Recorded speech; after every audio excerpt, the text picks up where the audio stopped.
पुष्पा नाम सुन के फ्लावर समझे क्या? फ्लावर नहीं, वाइल्ड फायर है मैं। तो भाई लोग, अल्लू अर्जुन की पुष्पा 2 तैयार है इस पूरी दुनिया में अपना जलवा बिखेरने के लिए। लेकिन पुष्पा का पार्ट 2 देखने से पहले आइए जान लेते हैं पुष्पा के पार्ट 1 की सारी कहानी। जापान की शादी का एक रिवाज है कि पति अपनी पत्नी को एक बेहद महंगा गिफ्ट देता है और मोस्टली वह एक गिटार होता है जो कि लाल चंदन की लकड़ी से बना होता है। और इस वजह से जापान में लाल चंदन की बेहद डिमांड होती है और यह बेहद ज़्यादा महंगा भी होता है। लेकिन यह जापान में नहीं उगाया जाता है, बल्कि यह चीन से जापान अवैध तरीके से पहुंचाया जाता है।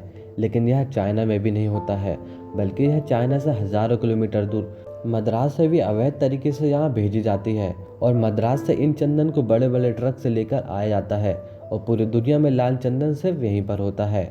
और हमारी कहानी की शुरुआत भी यहीं से होती है। हमें एक लाल चंदन से भरा ट्रक दिखाया जाता है जिसके पीछे कुछ पुलिस पड़ी होती है और वह पुलिस उस आदमी को पकड़ लेती है जो कि उन्हें ले जा रहा होता है। तब वह आदमी उन्हें 10,000 रुपये देकर मामला सुलटाने की बात करता है, लेकिन वे उसे पीटने लगते हैं और उसे पकड़ लेते हैं। लेकिन वह पैसे की गिनती बढ़ाते जाता है और जैसे ही उसकी गिनती 1 लाख पर पहुंचती है तो वे पुलिस वाले अचानक गाड़ी रोक देते हैं और वे उसे जाने देते हैं। और वह जाते जाते अपना नाम पुष्पा बताता है। अब कहानी 1 साल पीछे जाती है और हम पुष्पा को एक कारखाने में काम करते हुए देखते हैं। पुष्पा अपने दिन का काम पूरा करके एक चाय की टपरी के सामने बैठा होता है और वह अपने पैर पर पैर डालकर मस्त चाय पी रहा होता है। तभी वहाँ उसका मालिक आता है और पुष्पा को ऐसा देखकर उसे ठीक नहीं लगता है। तब वह अपने आदमी को उसके पास भेजता है।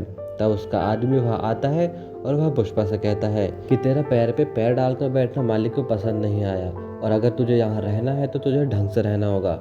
जिस पर पुष्पा कहता है कि मुझे यहाँ काम करने के लिए रखा गया है या इज्जत करने के लिए? देख, मैं तो बदलने वाला नहीं, तो चल जॉब ही बदल डालते हैं। और पुष्पा अपनी मजदूरी लेकर वहाँ से चला जाता है और वहीं खड़ा एक आदमी जिसका नाम केशवा होता है, वह पुष्पा की यह बातें सुनकर एकदम से बदल जाता है और वह भी अपना काम छोड़कर अपना मालिक ही बदल डालता है और वह पुष्पा के पीछे पीछे चला जाता है। और यही होता है अपने पुष्पा भाव का एटीट्यूड। अगले दिन हम देखते हैं कि सुबह सुबह पुष्पा के घर उधारी के पैसे लेने एक आदमी आ जाता है, लेकिन उनके पास पैसे नहीं होते हैं। जिस पर वह आदमी पुष्पा की मां की बेहद बेइज्जती करता है, जिसमें पुष्पा को काफी गुस्सा आता है और वह उधारी चुकाने के लिए अपने घर की भैंस बेच देता है और वह आदमी खुश होकर वहां से जाने लगता है। जिसमें पुष्पा कहता है कि हिसाब अभी बाकी है। तूने सबके सामने कहा था कि हमने तेरे पैसे लौटाए नहीं है और तूने सबके सामने हमारी बेइज्जती की थी और अब तुझे सबके सामने बताना होगा कि हमने तेरे पैसे वापस कर दिए हैं। और वह उसे पीटते पीटते हर एक व्यक्ति के पास लेकर जाता है जिसके सामने उसने पुष्पा की मां की बेइज्जती की होती है। अगले दिन पुष्पा काम के लिए टपरी के पास बैठा होता है जहाँ पर 2 तरीके के काम होते हैं, एक 100 वाला और एक 1000 वाला। 100 वाला सीधा काम होता है जिसमें कोई भी रिस्क नहीं होता है, जबकि 1000 वाले काम में पुलिस का साया बन रहता है, यानी गैर कानूनी। और केशवा भी उसके साथ चला जाता है। उन्हें बस में बैठाया जाता है और जंगल की ओर ले जाया जाता है और वे जंगल के और भी ज़्यादा अंदर जाते हैं और तभी वहाँ पर पूजा होती है और वे चंदन की लकड़ी की कटाई करने लगते हैं। लेकिन कुछ समय बाद वहाँ पर पुलिस की गाड़ी दिखाई पड़ती है और वे सभी वहाँ से भागने लगते हैं। सभी बेहद ज़्यादा डरे होते हैं। तभी पुष्पा सभी को हिम्मत देते हुए रोकता है और तभी हम देखते हैं डीएसपी गोविंद को, जो कि बेहद खतरनाक होता है और वहाँ पर पहुँचता है और वह सभी से पूछताछ करने लगता है कि तुम लोग यहाँ पर क्या कर रहे हो।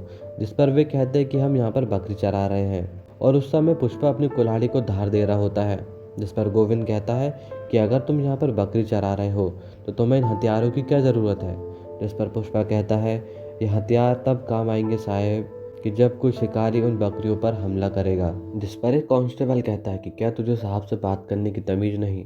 तब पुष्पा कहता है कि हम इज्जत करते हैं, तभी तुम्हारे आने से पहले हमने सारा माल छिपा दिया है और अगर तुम्हारे सामने सब कुछ करते तो तुम्हारे साहब की क्या इज्जत रह जाती। तब गोविंद गुस्से में आ जाता है और वह पुष्पा के ऊपर बंदूक तान देता है। जिस पर उसका साथी उसे समझाता है कि यह उनका इलाका है और यहाँ पर हम उनका कुछ नहीं कर सकते और वह उन्हें वापस ले जा लेता है। और पुलिस के जाने के बाद पुष्पा सारा माल ट्रक पर लोड करवाने लगता है। अब पुष्पा के यह काम से केशव बेहद ज्यादा इम्प्रेस हो जाता है और वह पुष्पा से कहता है कि वह उसे अपने साथ काम पर रख ले, क्योंकि केशव का ऐसा मानना होता है कि पुष्पा आगे चलकर एक बेहद बड़ा आदमी बनेगा। और तभी हम देखते हैं कि गोविंद अपने साथियों के साथ वहां पर आ पहुंचता है और वह पुष्पा और बाकी सभी लोगों को चारों ओर से घेर लेता है और तब पुष्पा एक पत्थर उठाकर उन पर हमला करता है और बाकी सभी लोग वहाँ से भागने लगते हैं और अचानक वहाँ पर भगदड़ मच जाती है।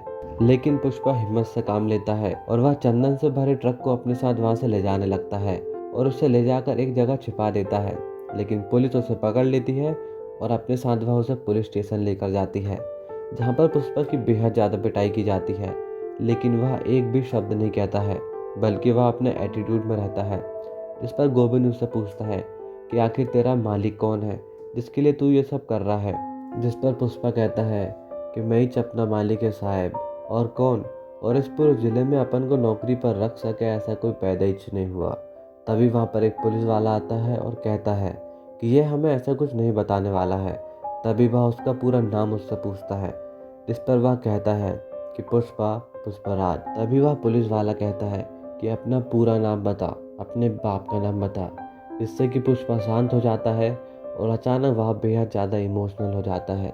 और तभी हम पुष्पा को अपनी बचपन की यादों में देखते हैं, जहाँ पर वह अपने स्कूल में दाखिला कराने गया होता है और जब वहाँ पे उसका बाप का नाम पूछा जाता है और तब वह अपने बाप का नाम लेता है, तभी उसका सौतेला भाई वहाँ पर आता है और उससे उसके बाप का नाम ही छीन लेता है और तभी से पुष्पा सबसे नफरत करने लगता है। आगे धुलाई कुटाई के बाद पुष्पा को खाने के लिए पहुंचाया जाता है, जहां पर हम रेड्डी गैंग को देखते हैं, जिसे कि कोंडा रेड्डी ने बनाया होता है। और रेड्डी गैंग चंदन की स्मगलिंग का काम करती है और पुष्पा से मिलने कोंडा रेड्डी के दो भाई आए होते हैं। छोटा भाई जॉली रेड्डी जो कि एक नंबर का अय्याज होता है, और बीच वाला भाई जो कि पैसे की पूरी खबर रखता है। और कोंडा रेड्डी इन दोनों का बड़ा भाई होता है और ये पुष्पा को छुड़ाने वहां पर पहुंचते हैं। जक्का रेड्डी पुष्पा से काफी खुश होता है और वह पुष्पा से पूछता है कि वह माल के बदले कितने पैसे लेना चाहेगा, जिस पर पुष्पा 5 लाख की डिमांड करता है और जग्गा उसे पैसे देने के लिए तैयार भी हो जाता है। जिसके बाद पुष्पा उन्हें माल तक लेकर जाता है, जिसे कि उसने रास्ते के ही एक कुएं में छिपा दिया होता है। जिसके बाद उसे 5 लाख रुपए दे दिए जाते हैं। लेकिन जब वापस जाने की बारी आती है और पुष्पा गाड़ी में बैठने वाला होता है, तभी जॉली उसे वहीं पर रोक देता है और वह उससे कहता है कि तुझे अपनी औकात भूलने की ज़रूरत नहीं है, ये ले 20 रुपए और ऑटो करके आ जाना। जिस पर पुष्पा को बेहद बुरा लगता है। तब वह केशव से कहता है कि यह गाड़ी कितने की आती होगी। जिस पर केशव कहता है कि भाई यही कोई 5 लाख रुपए। तब पुष्पा कहता है कि ठीक है, जा एक लाल कलर की लेकर आ, क्योंकि बात अब अपनी इज्जत की है। क्योंकि जब अपने पास कोई पैसा नहीं था तो हम यहाँ पर एक गाड़ी पर आए थे, और अब पैसे होने पर अगर हम पैदल चलेंगे तो मज़ा नहीं आएगा, और अब सवाल अपनी इज्जत का है। जिसके बाद दोनों लाल वैन लेकर पुष्पा के घर पहुंचते हैं, जिस पर पुष्पा की माँ बेहद ज़्यादा खुश होती है। आगे पुष्पा अपनी माँ को वैन पर बैठाता है और अपने सौतेले भाई के घर के सामने लेकर जाता है और वहाँ पर अपनी गाड़ी गोल गोल घुमाने लगता है, क्योंकि पुष्पा अभी भी उनसे नफरत कर रहा होता है। अगले दिन पुष्पा कोंडा रेड्डी के सामने पहुँचता है, जहाँ पर वह बाकी लोगों पर नाराज होता है, क्योंकि बाकी लोगों ने बाकी का माल गोविंद के हाथों पकड़ा दिया होता है। जिस पर पुष्पा कहता है कि अगर नाचना है तो गाने को बुरा नहीं कहना चाहिए साहब। माल बचाने के लिए सिर्फ हमें थोड़ी सी प्लानिंग की ज़रूरत है, जो कि अपने पास है। जिस पर जॉनी कहता है कि अगर तेरे पास सच में कोई आइडिया है तो जल्दी बता। तब पुष्पा कहता है कि प्रसाद थोड़ी ना है जो पूरे गांव में बांटता फिरूंगा, आइडिया है इसलिए मैं सिर्फ भाई को ही बताऊंगा, खाली पीली सबको थोड़ी ना बताऊंगा। उसके बाद पुष्पा कोंडा रेड्डी से अकेले बात करता है और वह अपना आइडिया बताता है, जो कि होता है दूध का टैंकर, जिसके आधे हिस्से में वह चंदन रखेंगे और ऊपर वह दूध भरकर लेकर जाएंगे और इस तरीके से वह नाका पार करेंगे। और यह प्लान कोंडा रेड्डी को काफी पसंद आता है और वह अपना सारा का सारा काम पुष्पा को सौंप देता है। जिस पर पुष्पा कहता है कि मैं सब कुछ संभाल लेगा, लेकिन पहले मुझे यह बताओ कि मुझे इसका कितना पैसा मिलेगा और उसका रेट फिक्स कर दो। जिस पर जग्गा बताता है कि 1 करोड़ का 5 लाख रुपए, जिसे कि पुष्पा ठुकरा देता है और वह 5 लाख की बजाय 4% हिस्सा मांगता है। जिस पर कोंडा रेड्डी हंसते हुए कहता है कि तू फालतू में अपना नुकसान करा रहा है, लेकिन पुष्पा को तो सिर्फ 4% चाहिए होता है, क्योंकि पुष्पा ने ऐसा इसलिए किया होता है ताकि वह कोंडा रेड्डी का पार्टनर बन सके। क्योंकि कोंडा रेड्डी उसे कितनी ही पेमेंट करता, वह उसका नौकर बना रहता, लेकिन वह 4% में उसका पार्टनर बन चुका है। और इसके बाद पुष्पा की मुलाकात होती है अपने साथी की एक लड़की श्रीवल्ली से, और पहले ही नज़र में वह लड़की उसे पसंद आ जाती है। पहली बार में पुष्पा उसे काफी देर तक टुकुर टुकुर कर देखता रहता है, लेकिन वह लड़की उसे बिल्कुल भी भाव नहीं देती है। इस तरह पुष्पराज का काम जोरों से चल रहा होता है लेकिन एक दिन गोविंद उनका ट्रक पकड़ लेता है, जिस पर 2 लोग पकड़ाए जाते हैं। लेकिन थोड़ा डराने और धमकाने के बाद वे पुष्पा का नाम लेते हैं और वे बताते हैं कि पुष्पा ने ही उनसे यह सब करवाया होता है। जिस पर गोविंद कहता है कि अगर तुम मेरे लिए काम करो तो मैं तुम्हें छोड़ दूंगा, जिसके बाद से वह गोविंद के आदमी हो जाते हैं। तो दूसरी ओर हम श्रीवल्ली को देखते हैं, जहाँ पर वे उसकी फ्रेंड के साथ मूवी देखने जा रही होती है, लेकिन उसके पास पैसे की कमी होती है, जिस पर केशव उन्हें 1000 रुपए देने के लिए तैयार हो जाता है। लेकिन बदले में श्रीवल्ली को पुष्पा को ताड़ना होता है, जिसके लिए श्रीवल्ली मान जाती है। अगले दिन केशव पुष्पा को लेकर मंदिर पहुंचता है, जहां पर श्रीवल्ली पहले से ही मौजूद होती है और जैसा कि केशव ने कहा होता है, श्रीवल्ली वैसा ही करती है। वह पुष्पा को ताड़ती है, जिस पर पुष्पा काफी खुश होता है। वह केशव से कहता है कि मुझे पता था कि वह मुझसे प्यार करती है और पुष्पा तुरंत उससे बात करने चला जाता है और पुष्पा उसके पास जाकर कहता है कि मैं तेरे को अच्छा लगा ना, जिस पर श्रीवल्ली उसे मना करते हुए कहती है कि तेरे दोस्त ने मुझे 1000 रुपए दिए थे ये सब करने के बदले, इसलिए मैं हंसी। जिस पर पुष्पा गुस्सा हो जाता है और वह सारा खेल समझ जाता है।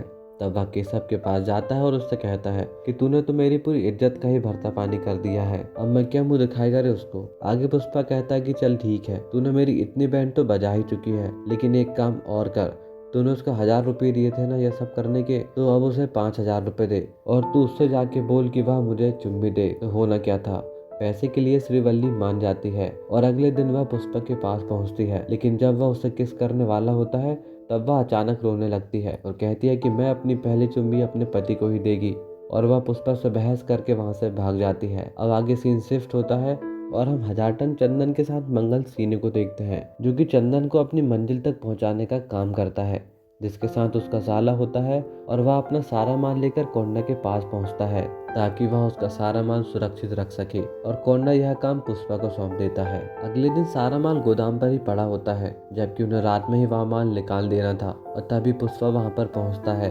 और पुष्पा को पता चलता है कि पुलिस को उनके ठिकाने के बारे में पता चल गया है। जिस पर पुष्पा सारा माल नदी पर बहा देता है और वो केशव को कुछ पैसे देकर डैम के ऑफिसर तक पहुंचा देता है। और जब गोविंद वहां पर पहुंचता है तो उसके हाथ पर कुछ भी नहीं लगता है और पुष्पा सारा माल बचाने में कामयाब होता है। और इस हादसे के बाद पुष्पा फेमस हो जाता है और इसके बाद सभी के लिए एक पार्टी रखी गई होती है, जहाँ पर पुष्पा भी मौजूद होता है। तब पुष्पा को सीनू के बारे में पता चलता है कि जिस माल का वह हमें 25 लाख रुपए देता है, वह आगे चेन्नई में मुरुगन को वह माल 2 करोड़ में बेचता है, और यह बात वह कोंडा को बता देता है। लेकिन कोंडा उससे बात करने के लिए साफ मना कर देता है और कहता है कि तू ही उससे बात करके मना ले, अगर वह मान गया तो हम आधा आधा हिस्सा कर लेंगे, और अगर वह नहीं माना तो हम कौन और तुम कौन। और पुष्पा की यह बात यहीं पर रह जाती है। अगले दिन पुष्पा अपनी माँ के साथ श्रीवल्ली के घर रिश्ता लेकर पहुंचता है और तभी पुष्पा का सौतेला भाई वहां पर आ जाता है, जहां पर वह फिर से वही बात करता है कि यह मेरे बाप की सौतेली औलाद है, जिससे कि वहां का माहौल फिर से खराब हो जाता है और उनकी वहां पर बेहद बेइज्जती होती है और पुष्पा को वहां से खाली हाथ वापस आना पड़ता है। पुष्पा इस बात से बेहद ज्यादा नाराज होता है। वह कह रहा होता है कि पुष्पराज के साथ हमेशा ऐसे ही हुआ, उसके हक का सभी ने छीन लिया। पुष्पा इससे काफी टूट गया होता है और वह केशव से कहता है कि मेरे बाप की आखिरी निशानी भी मुझसे छीन ली गई थी, लेकिन अब ऐसा हुआ तो मैं बिल्कुल चुप नहीं बैठने वाला है। अगले दिन पुष्पा मीनू के पास पहुंचता है, जहां पर एक आदमी उनसे उस माल का 50 लाख रुपए मांग रहा होता है, जिससे कि उनने मार के वहां पर फेंक दिया होता है। जिस पर पुष्पा उसी माल का वहां पर 1 करोड़ रुपए मांगता है, और अगर वे लोग मना कर देते हैं तो पुष्पा उसे डायरेक्टली चेन्नई भेज देगा, क्योंकि इस माल का यहाँ पर इतना रिस्क है तो अपना भी भाव अब बढ़ चुका है।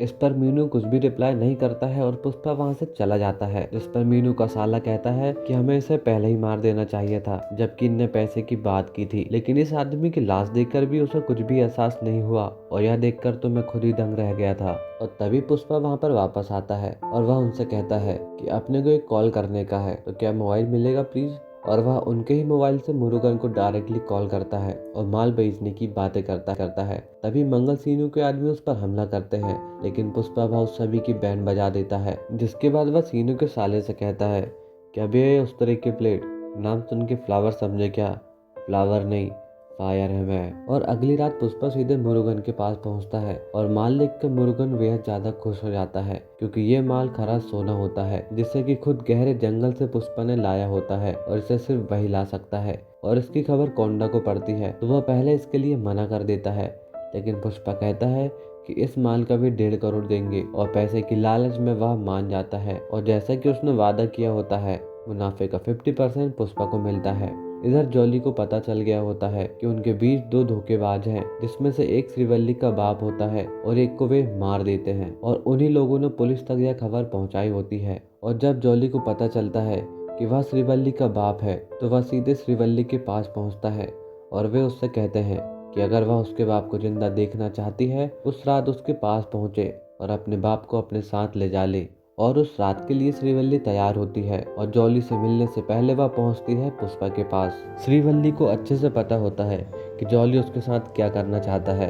अब वह सारी बातें पुष्पा से कहती है कि किस तरह जॉली ने उसका फायदा उठाया है, और वह आगे पुष्पा से अपने प्यार का इजहार करती है। वह पुष्पा से कहती है कि वह उससे बेहद प्यार करती है, जिसमें पुष्पा कहता है कि तू मुझे इतना चाहती है कि इसके बाद भी मैं किसी को तुझे छूने दूंगा, मैं किसी को तुझे हाथ भी नहीं लगाने देगा, अब वह चाहे कोई भी हो।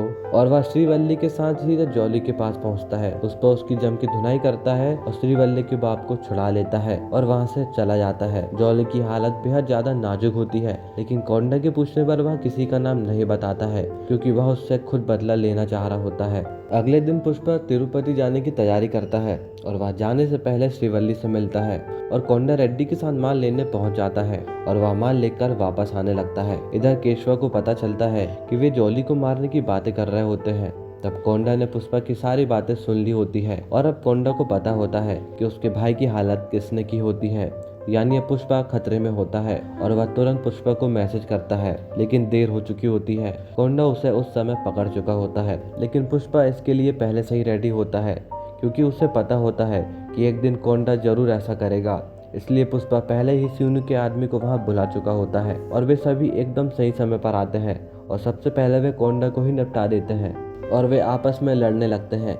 लेकिन जक्का के मरने से पहले ही पुष्पा उसे बचा लेता है और इसमें सीनू का साला भी मारा जाता है। पुष्पा सीनू को कॉल करके कहता है कि पिछली बार तुमको कितना समझाए रे अपन कि मैं किसी से नहीं डरता है, तो तुमको समझ नहीं आया। मैं यहाँ किसी के फट्टे में टांग अड़ाने नहीं आया रे, बल्कि मैं यहाँ खुद का राज बनाने आया है। यह एक बेहद बड़ा कांड होता है और अगले दिन एमएलए सभी सिंडिकेट के लोगों की मीटिंग बुलाता है और यहाँ पर पुष्पा सीनू के फ्रॉड के बारे में सभी को बताता है और वह कहता है कि अगर हम सिंगल टैक्स लगाना चालू करें तो हम करोड़ों ज़्यादा कमाएंगे, क्योंकि माल की खरीदार की कमी नहीं है इस दुनिया में।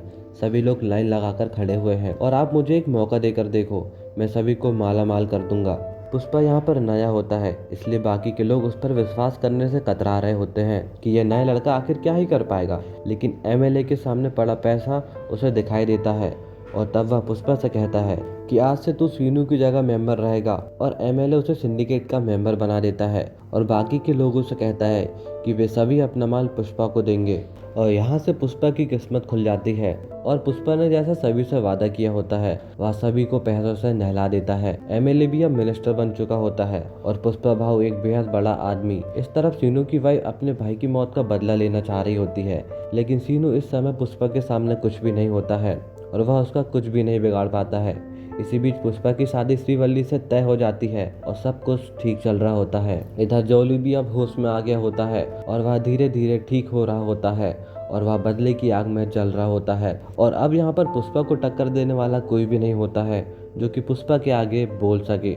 लेकिन तभी सब कुछ बदल जाता है और तभी एंट्री होती है एक नए पुलिस ऑफिसर की, जो कि हरियाणा से अभी अभी ट्रांसफर लेकर आया होता है और उसका नाम होता है भंवर सिंह शेखावत, जो कि बेहद ज्यादा खतरनाक पुलिस ऑफिसर होता है। और आते ही उनने गांजे पकड़ने वाले लोगों को पकड़ लिया होता है और अपना आतंक मचाना शुरू कर दिया होता है। यहाँ पर पुष्पा की शादी तय हो चुकी होती है और उसके अब सिर्फ कुछ ही दिन बचे होते हैं और तभी पुष्पा नए एसपी के पास शादी का कार्ड देने पहुँचता है। पुष्पा पुलिस स्टेशन पहुँचता है और एसपी से कहता है कि क्या बोलते साहिब, क्या नाम है तेरा? से यार जो भी हो, 11 तारीख को अपनी शादी है और मस्त आना और वहाँ पर खाना खा के जाना। और वह पैसों से भरा एक बैग उसे दे देता है, जिस पर एसपी सारा माल वहीं पे निकालता है और गिनने लगता है। और पुष्पा के साथ बाकी सभी लोग उसे देखकर हैरान रहते हैं कि आखिर यह सब क्या कर रहा है।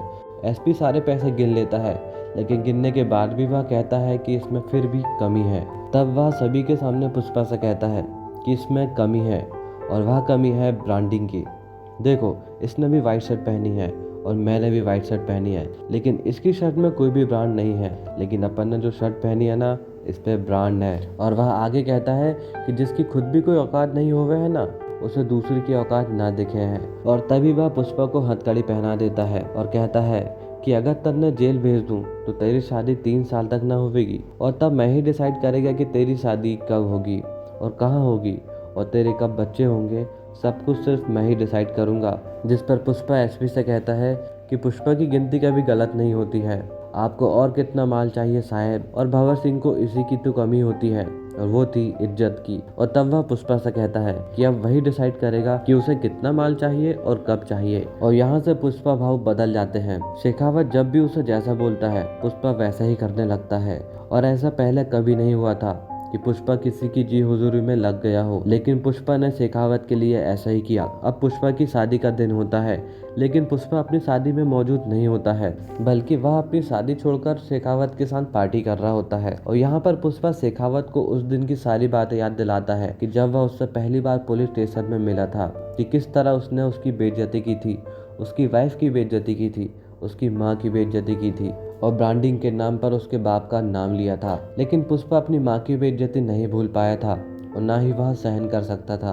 और तभी वह शेखावत से उसकी रिवॉल्वर ले लेता है और कहता है कि इसमें एक गोली ज्यादा है। आपकी कड़वी बात सुनकर पुलिस स्टेशन में मैंने मुट्ठी बांधी थी और आपने यह रिवॉल्वर मेरी मुट्ठी पे लगाई थी, लेकिन आप गोली चलाना भूल गए थे और यही गोली इस पर ज्यादा है। और पुष्पा अपनी मुट्ठी पर वह गोली चला देता है और बह रहे खून से अपनी पीठ पर थप्पा लगा लेता है। और वह आगे कहता है कि यह मेरे बाप का खून है और यही मेरी असली ब्रांडिंग है, जो कि मुझसे मेरा भाई भी नहीं छीन सकता है सर। और आगे वह कहता है कि शेखावत सर भूतनी के सरकारी नेवले, तुझे क्या लगता है कि मैं तुझसे डर गया। और वह तभी उससे अपने शर्ट और पैंट उतारने के लिए कहता है और शेखावत को ऐसा करना पड़ता है और वह खुद भी सारे कपड़े उतार लेता है। और वह आगे और कहता है कि अब समझ आया कि जब कोई किसी को नंगा कर देता है तो कैसा लगता है। आज हम दोनों यहाँ पर नंगे खड़े हुए हैं, लेकिन हम दोनों में बेहद फर्क है। मैंने यहीं से शुरुआत की थी और मैं सिंडिकेट का मालिक बना हूँ, और मैं कहीं जाऊँ और कैसे जाऊँ मेरी इज्जत सेम होगी। लेकिन अगर तू बिना वर्दी के अपने घर भी जाएगा तो तेरा कुत्ता भी तुझे इज्जत नहीं देगा, वह तुझे नहीं पहचानेगा। और यही असली ब्रांडिंग, असली इज्जत होती है साहब। और सुन सरकारी नेवले, माल जितना जाना होगा जाएगा, जहाँ जाना होगा जाएगा, और तेरे को एक फूटी कौड़ी भी नहीं मिलेगी। और पुष्पा यहाँ से चला जाता है। और जैसा कि पुष्पा ने कहा होता है, शेखावत का कुत्ता भी उसे नहीं पहचान पा रहा होता है और इससे उसे बेहद बड़ा झटका लगा होता है। इधर पुष्पा वापस अपनी शादी पर पहुंचता है और धूमधाम से उनकी शादी होती है, लेकिन यहाँ से एक नई दुश्मनी की शुरुआत भी।